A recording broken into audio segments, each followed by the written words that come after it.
RMJ movie reviews back again with a Saturday morning tired on the fly movie review with Wonder Woman. Wonder Woman from DC Comics. Let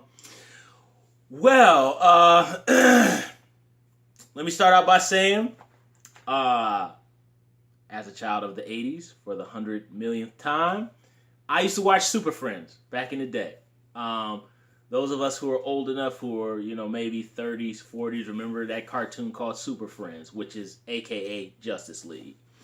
And it was Aquaman, Batman, Robin was actually on the team too, Green Lantern, Flash.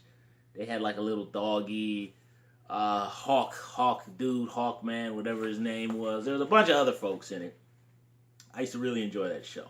So that was kind of where I first learned about Wonder Woman. And then I used to see obviously I was too young to have seen the Linda Carter Wonder Woman show, but it was still the 80s and early 90s, so they still used to show the reruns on TV back then. So I used to watch where she used to spin in the circle and she'd be in her costume. And I used to watch all those cheesy DC Marvel cheesy 70s shows. I used to watch Wonder Woman. I used to watch The Incredible Hulk with Bill Bixby. I used to love that. And I used to watch the Amazing Spider-Man TV show, where it's got him, the real lanky Spider-Man guy, and he's got the webs on the eye. I used to love that show too. I actually have an episode on VHS tape somewhere around here. But anyway, that's my history of Wonder Woman. Batman v Superman, I like that film. Just had they just taken out, really no, actually it should have just been Man of Steel 2, really. And maybe hinted at Batman in Justice League and then explored it maybe for a third movie.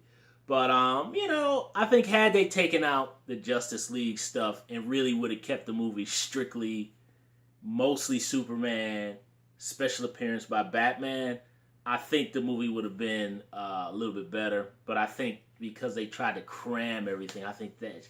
And the interpretation of Lex Luthor, I thought, did not work, in my opinion. And I didn't particularly care for that spin on the character. So I had really no anticipation for this movie. Although I was not a cheerleader nor against the character of Wonder Woman. I remember her little clear, invisible plane she used to fly. I was just kind of here nor there. To me, in my opinion, I just felt like at this point, they're just desperate because of the critical reception. I even like Suicide Squad too, but I think because of the critical reception of all these new DC movies, I think they were just desperate. And you know what? The desperation paid off because this movie is really good. I was absolutely shocked. I'm at this point now, I'm so desperate my own self when I go to the movies. I really so want to be entertained. And I keep coming up with stuff that's okay or kind of just that.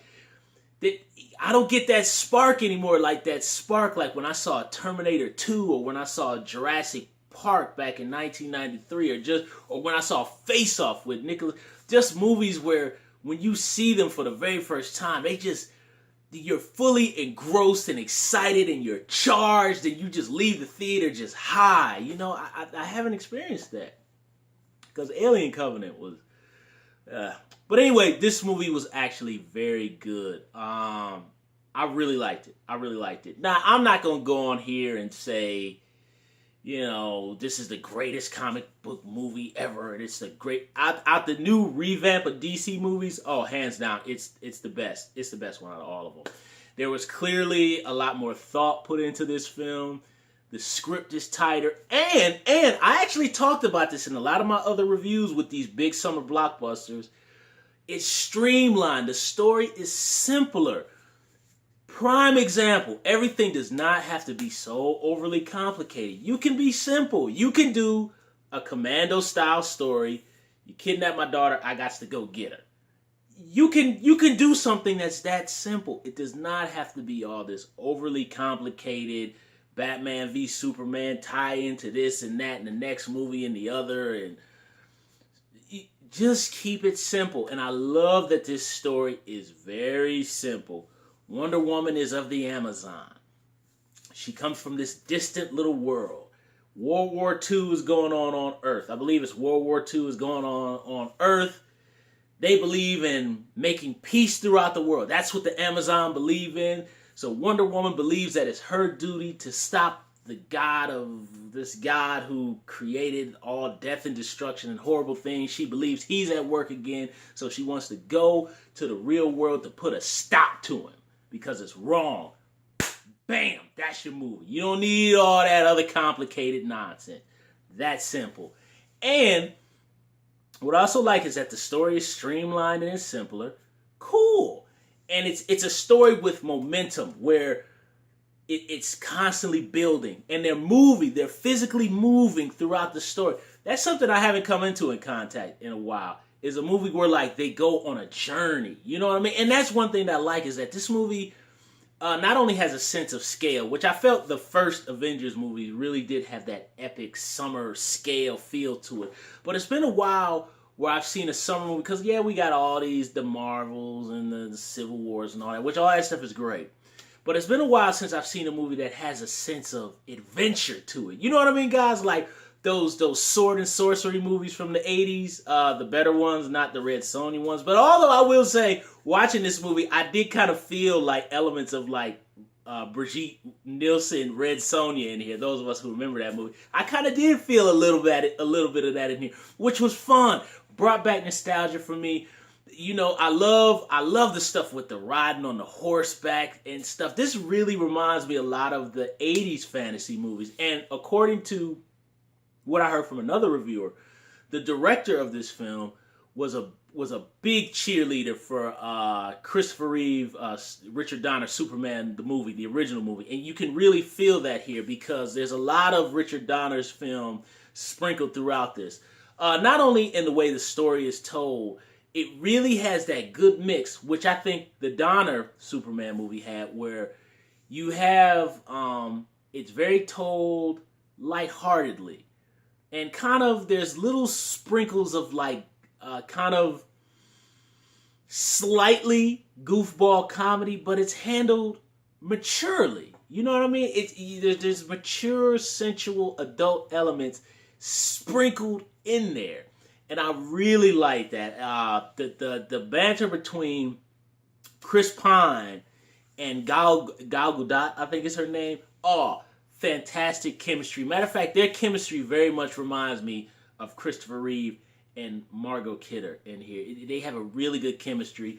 And Chris Pine actually channels a little bit of Christopher Reeve. He doesn't go as far as slapstick, goofy Clark Kent, which Christopher Reeve was great at that. That's not a knock. He doesn't go that goofy, but he kind of does lend a little sprinkle of, I'm kind of goofy and I'm kind of like not sure what's going on here, but also I got to step up to the plate and be a man and do what I got to do. But also I'm enchanted by this beautiful woman too, so how do I handle myself? You know, am I a bad guy if I kind of take advantage of her? You know what I mean? It's oh man, they have a great banter. Chris Pine is fantastic. Gal Gadot is fantastic. Why am I forgetting the actress's name who was in Gladiator and who was in The Hunted with Benicio del Toro? She's played this role a million times. She's great here. And I didn't even realize that was Robin Wright Penn. I had no idea until the end of the movie. I was like, that was Robin Wright Penn. This is the first movie I've seen her in that kind of makes her like not look so hot. I mean, she kind of does this snarl the whole movie and it was throwing me off. I was like, is that Robin Wright Penn? But I wasn't sure until the credits rolled. But, you know, she's fantastic. Those were very good choices. And also, too, like Christopher Nolan did with the Batman movies, he married that Donner Superman of casting really strong character actors for this comic book material. Really good call. And, you know, aside from really the riding the horsebacks and the sense of adventure and the cool, like really retro Red Sonja looking costumes, the action is really good too. Now, let me say, it does suffer a little bit from the up close shaky cam stuff. You know, guys, I don't know how many of us internet geeks and movie reviewers have said 150,000 times, we don't like shaky cam, we don't like shaky cam, we don't like shaky cam, we don't like shaky cam. They just keep doing it. So apparently, evidently, they just don't give a damn what we think. They're just going to keep doing it. It doesn't make the action sequences any better. I mean, if you look at old school Indiana Jones, Steven Spielberg movies, the first three, camera just sits back. Harrison Ford does the fight. Yeah, there's cuts in there. There's not a lot. The camera just watches. Why they can't just emulate that style? I mean, the shaky cam has been done to death. And it doesn't work on fight scenes. Why do you do all that choreography just to go in close so you can't see what the actor is doing? It could be to hide that it's stuntman, but back in the day, the stuntman, I mean, I don't know. They just don't care what we think. I wish they'd stop doing it. It's stupid. I wish they would stop it. But, and there is a little bit of that Matrix kind of I thought that kind of Matrix style was kind of played out, but it works okay here. You know, kind of the doing the flips and there's a lot of that here, and I think that style is played out. But for Wonder Woman, it works because you really want to see her do the sweeping kicks and the swinging the shield and all of that, and it's fun. It's fun. I will say I did feel again that this movie was a little bit too long. I definitely think, I do agree, I think they could have took about maybe 10 minutes off of it, and I think it would have worked a little bit. I mean, they can tighten up the pace of these movies. These movies don't have to be so long, man. I just don't understand why they have to be this long. But, aside from that, the villains, I've heard people complain about the villains. Didn't bother me. Look, Danny Houston, great actor. He's played this role a million times, but hey, look, man, he got to pay his mortgage. He got to put his kids through college. Hey, I thought he was fine. I know there was one laugh he did where they killed this room of I think they killed this room of soldiers, and then she goes like, the gas masks aren't going to work, and he goes like, well, they don't know that. And I was kind of like, whatever. It worked. It looked like he was having fun. So I know a lot of people have criticized that, but it's Wonder Woman. Come on, guys. It's Wonder Woman. So I was fine with it. I kind of think maybe the final battle could have been a little bit more cooler, a little bit, but it was good. It was good. But I really like that this movie really kind of had a slight self-aware wink. There was a lot of mature adult banter between Chris Pine and Gal Gadot. There was subtle innuendos in there, so the kids could still watch this movie, and it wouldn't be like in your face. We would get it, the adults, like the original Christopher Reeve movies back in the day. There's a lot of innuendo that I never caught back then that I catch now when I watch those films. So I really like that, and I just love the grand scale of adventure. And this movie has a sense of fun, like they're having fun. And I think, even the action films now really are missing that sense of just like, let's just get the popcorn, let's have fun, and let's go on this adventure. These movies don't really have that anymore. So I really liked that they had that sense of fun. I really, really enjoyed this movie. A lot more than I thought I would. This was a cool movie. I'm hoping for the next film, for me, I hope that they keep the film in Wonder Woman's little Amazon world or whatever that is, because I really would like to see a little bit more of that.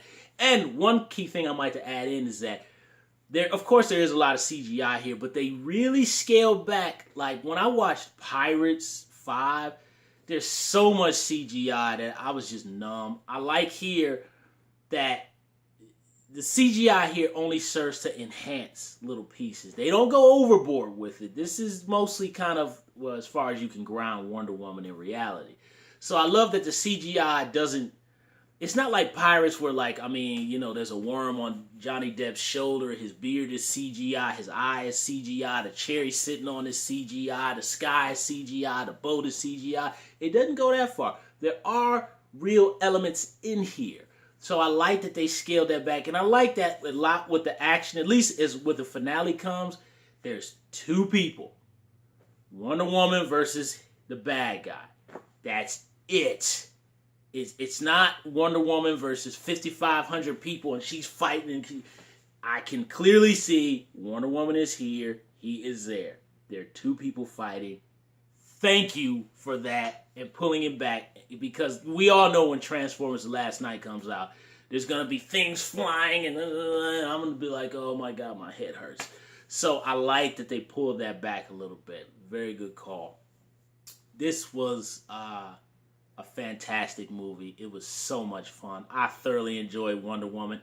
Highly recommended from my end. If you're not a fan of the character, if you are, and this ought to be really cool for the young girls to go see. You know what I mean? Thumbs up the video, subscribe to the channel, share the video, hit the little bell to be notified when I come up with new videos, and leave comments down below about Wonder Woman. DC, this was a fun movie, man. I really enjoyed it. RMJ Movie Reviews. I'll see you soon.